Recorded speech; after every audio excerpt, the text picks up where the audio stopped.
Patrick Stewart's journey to becoming one of the most celebrated West End actors is a story of resilience, passion, and unwavering dedication to the craft of theatre.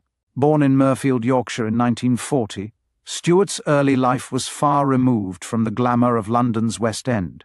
He grew up in a working-class household marked by domestic challenges, but it was there that he developed the fortitude that would serve him throughout his career. His English teacher, Cecil Dormond, first introduced him to Shakespeare, igniting a lifelong love affair with the bard that would define much of his theatrical career. Stewart's formal training began at the Bristol Old Vic Theatre School, a prestigious institution that shaped his foundational understanding of acting. Yet his true apprenticeship came with the Royal Shakespeare Company, the RSC, which he joined in 1966. Immersed in a repertory environment, Stewart honed his craft alongside some of the finest actors of his generation. The RSC was a rigorous proving ground, and Stewart thrived, developing his command of voice, physicality, and an acute sensitivity to text. These skills would later become hallmarks of his West End performances.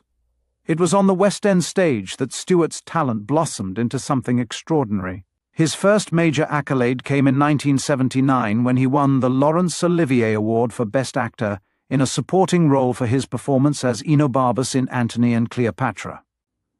This production showcased Stewart's ability to breathe humanity into Shakespearean characters, transforming ancient texts into living, resonant experiences for modern audiences.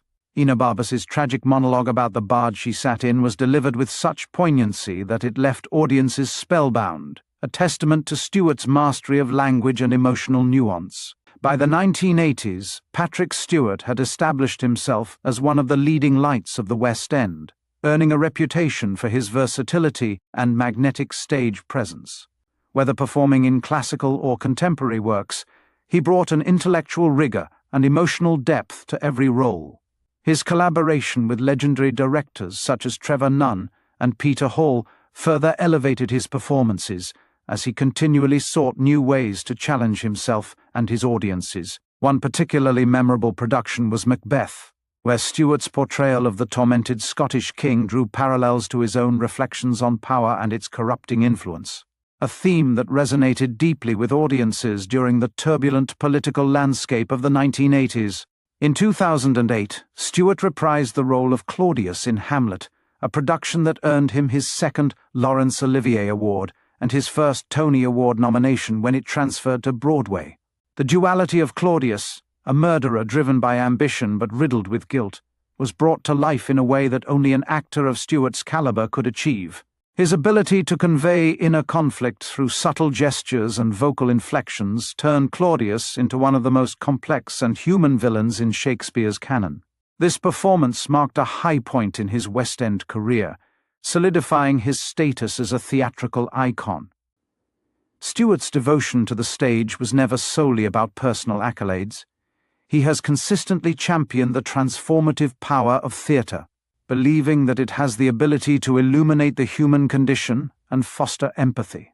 In interviews, he has spoken passionately about the importance of storytelling and the unique relationship between actor and audience in a live performance. This philosophy has guided his choices throughout his career, leading him to take on roles that challenge societal norms and provoke thought.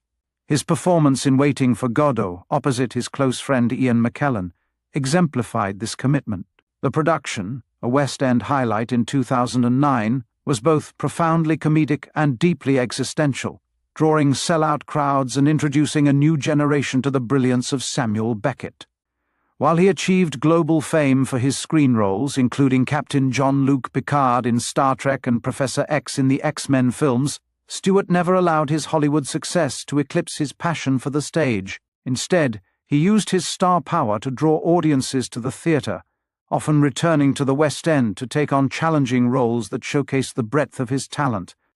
Whether performing a one-man adaptation of A Christmas Carol, in which he portrayed over 40 characters with astonishing clarity, or tackling new interpretations of Shakespearean classics, Stewart approaches every project with the enthusiasm and curiosity of a newcomer.